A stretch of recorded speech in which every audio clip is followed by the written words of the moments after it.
Hey everybody, welcome back to Magic After Dark. Tonight I am bringing you another creepypasta. This time I am doing Ben Drowned, which is a Legend of Zelda creepypasta, which was also recommended I do by Hunter, so thank you.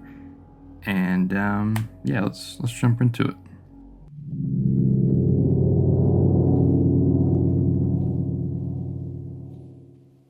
I need your help with this. This is not a copypasta. It's a long read, but I feel like my safety or well-being could very well depend on this. It's video game related, specifically Majora's Mask, and it's the creepiest shit that has ever happened to me in my entire life. Having said that, I recently moved into my dorm room starting as a sophomore in college, and a friend of mine gave me his old Nintendo 64. I was stoked, to say the least. I could finally play all those old games of my youth that I hadn't touched in at least a decade. His Nintendo 64 came with one yellow controller and a rather shoddy copy of Super Smash Bros. While beggars can't be choosers, needless to say, it didn't take long until I became bored of beating up level 9 CPUs. That weekend, I decided to drive around a few neighborhoods about 20 minutes or so off campus, hitting up the local garage sales, hoping to score on some good deals from ignorant parents. I ended up picking up a copy of Pokemon Stadium, GoldenEye, F-Zero, and 2 other controllers for $2. Satisfied, I began to drive out of the neighborhood when one last house caught my attention. I still have no idea why it did. There were no cars there, and only one table was set up with random junk on it, but something sort of drew me there. I usually trust my gut on these things, so I got out of the car and was greeted by an old man. His outward appearance was, for lack of a better word, displeasing. It was odd. If you asked me to tell you why I thought that, I couldn't really pinpoint anything. There was just something about him that put me on edge. I can't explain it. All I can tell you is that if it wasn't in the middle of the afternoon, and there were other people within shouting distance, I would not even thought of approaching this man. He flashed a crooked smile at me and asked what I was looking for. Immediately, I noticed that he must be blind in one of his eyes. His right one had that glazed over look about it. I forced myself to look to his left eye instead, trying not to offend, and asked him if he had any old video games. I was already wondering how I could politely excuse myself from the situation when he told me he had no idea what a video game was. But to my surprise, he then said he had a few ones in an old box. He assured me he'd be back in a jiffy and turned to head back into the garage. As I watched him hobble away, I couldn't help but notice what he was selling on his table. Littered across it were rather peculiar paintings, various artworks that looked like ink blots that a psychiatrist might show you. Curious, I looked through them. It was obvious why no one was visiting this guy's garage sale. They weren't exactly aesthetically pleasing. As I came to the last one, for some reason, it looked almost like Majora's Mask, the same heart-shaped body with little spikes protruding outward. Initially, I just thought that since I was secretly hoping to find that game at these garage sales, some Freudian bullshit was projecting itself into the ink blots. But given the events that happened afterward, I'm not so sure how. I wish I did ask the man about it. After staring at the Majora-shaped blot, I looked up and the old man was suddenly there again, arm's length in front of me, smiling at me. I'll admit, I jumped out of reflex and laughed nervously as he handed me a Nintendo 64 cartridge. It was the standard gray color, except that someone had written Majora on it in black permanent marker. I got butterflies in my stomach as I realized what a coincidence this was, and asked him how much he wanted for it. The old man smiled at me and told me I could have it for free, that it used to belong to a kid who was about my age that didn't live here anymore. There was something weird about how he phrased that, but I didn't really pay any attention to it. I was too caught up in not only finding this game, but getting it for free. I reminded myself to be a bit skeptical, since this looked like a pretty shady cartridge and there was no guarantee it would work. But then the optimist inside me interjected. Maybe it was some kind of beta version or pirated version of the game. That was all I needed to be back on Cloud 9. I thanked the man, and he smiled at me and wished me well, saying, "Goodbye then." At least that's what it sounded like to me. All the way in the car ride home, I had a nagging doubt that he said something else. My fears were confirmed when I booted the game. To my surprise, it worked just fine, and there was one save file simply named Ben. Goodbye, Ben. He was saying goodbye, Ben. I felt bad for the men. Obviously a grandparent and obviously going senile. For some reason or another, I reminded him of his grandson Ben. Out of curiosity, I looked at the save file. Eyeballing it, I could tell that he was pretty far into the game.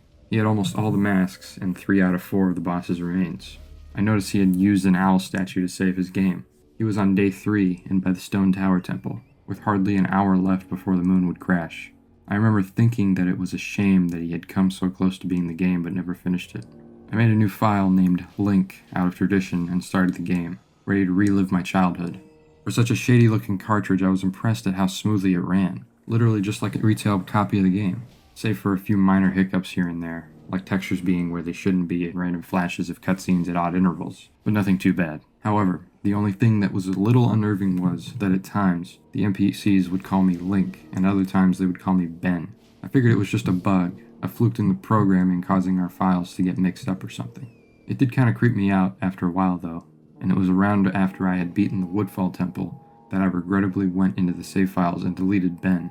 I had intended to preserve the file just out of respect of the game's original owner. It's not like I needed 2 files anyway, hoping that it would solve the problem. It did and it didn't. Now NPCs wouldn't call me anything. Where my name should have been in the dialogue, there was just a blank space. My save file name was still called Link though. Frustrated, and with homework to do, I put the game down for a day. I started playing it again last night, getting the lens of truth, and working my way towards completing the Snowhead Temple. Now some of you more hardcore Majora's Mask players know about the 4th day glitch. For those who don't, you can Google it. But the gist is that the clock is about to hit 0 on the final day. You can talk to the astronomer and look through the telescope. If you time it right, the countdown disappears and you essentially have another day to finish whatever you were doing. Deciding to do the glitch to try to finish the Snowhead Temple, I happened to get it right on the first try, and the first counter at the bottom disappeared.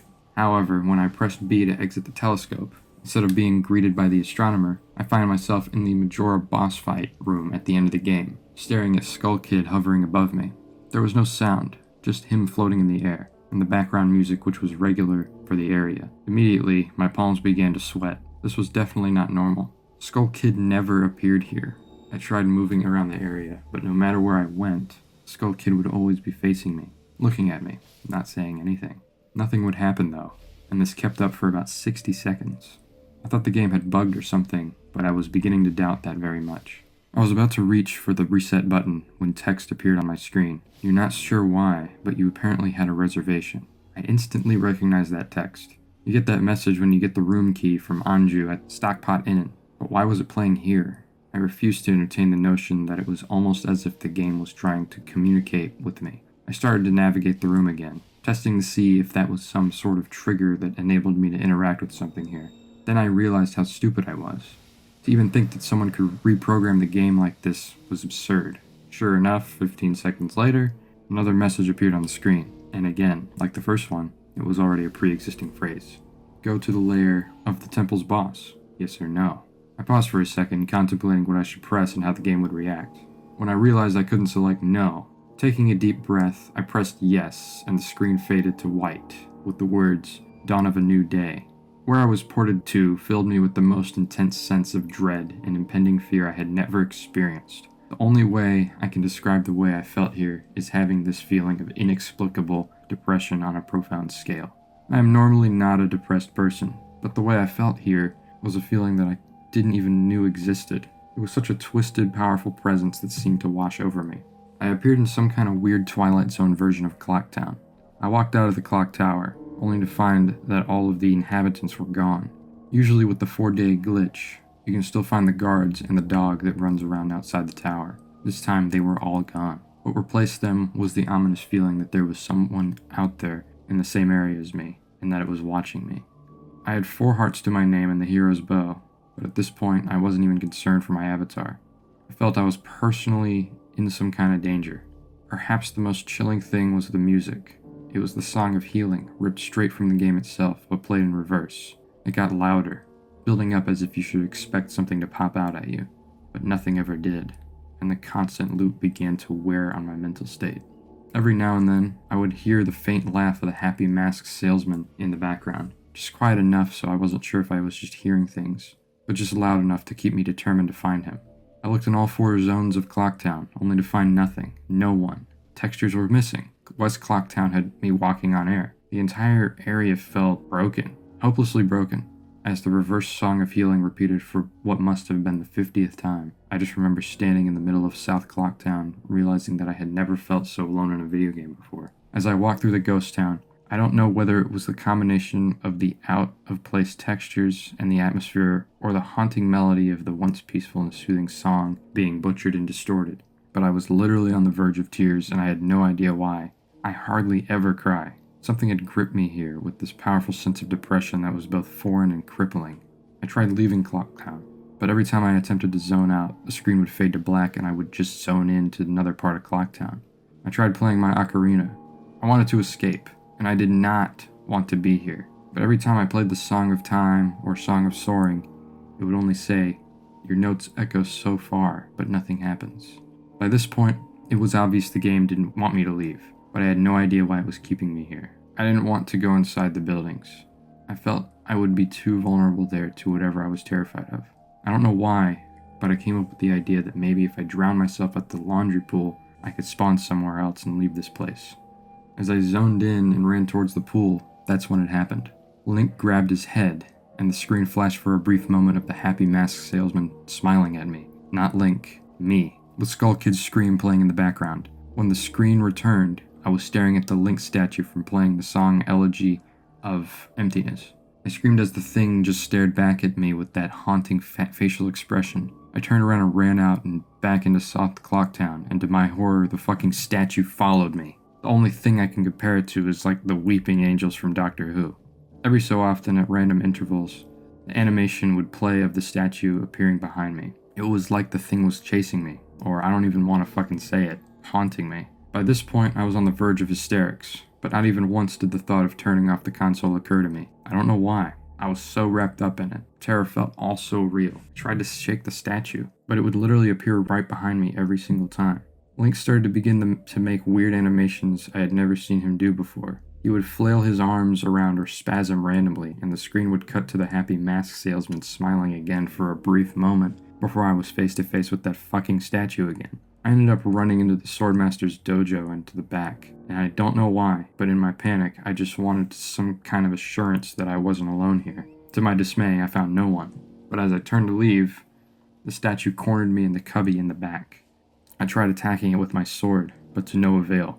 Confused and backed into a corner, I just stared at the statue, waiting for it to kill me. Suddenly, the screen flashed again to Happy Masked Salesman. Link turned to face my screen, standing upright, mirroring the statue, looking at me along with his copy, literally staring at me.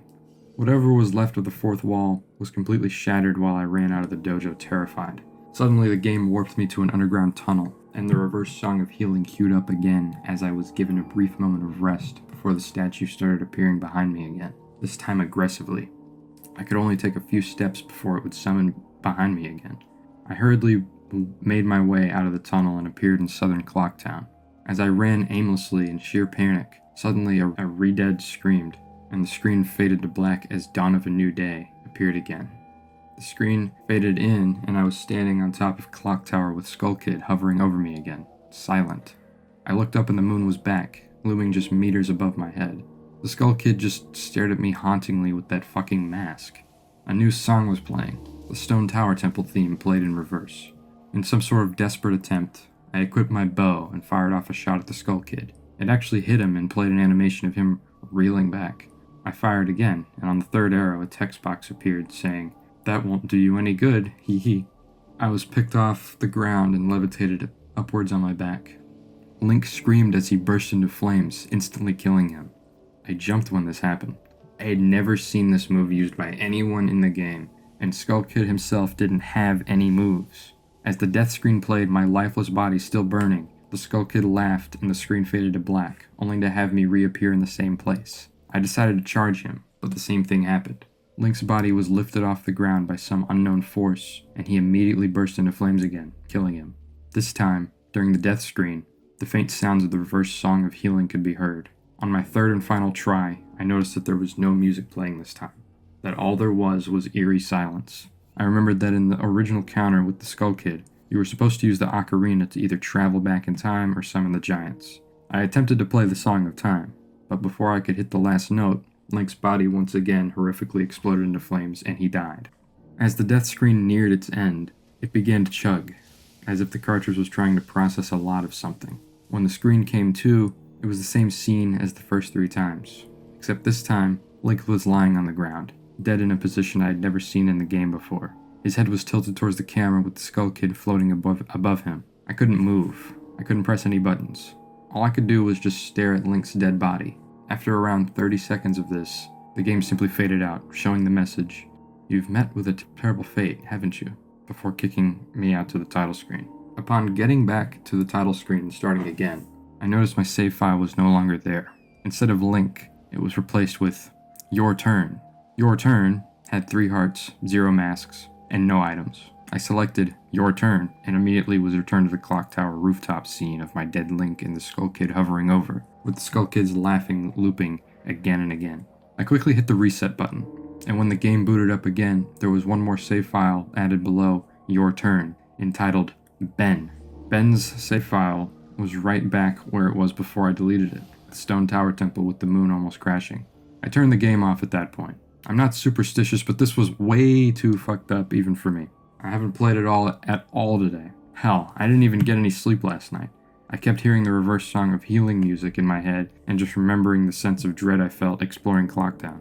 I drove back to the old man's house today to ask him some questions with a buddy of mine. No way I was going there alone. Only to find that there was a for sale sign in the front yard. When I rang the door, no one was home. So now I'm back here writing down the rest of my thoughts and recording what happened. Sorry if some of this has grammatical errors and whatnot. I'm running on no sleep here. I'm terrified of this game, even more so now that I relived it a second time writing this all down. But I feel like there's still more to it than meets the eye. Nice Transformers reference, by the way. And that there's something calling to me to investigate this further. I think Ben is something in this equation, but I don't know what. And if I could get a hold of the old man, then I would be able to find some answers. I need another day or so to recuperate before tackling this game again. I feel like it's already taken a toll on my sanity. But next time I do this, I'm going to be recording my footage all the way through. The idea to record only came to me towards the end. So you see the last few minutes of what I saw, including Skull Kid and the Elegy statue. But it's on YouTube here.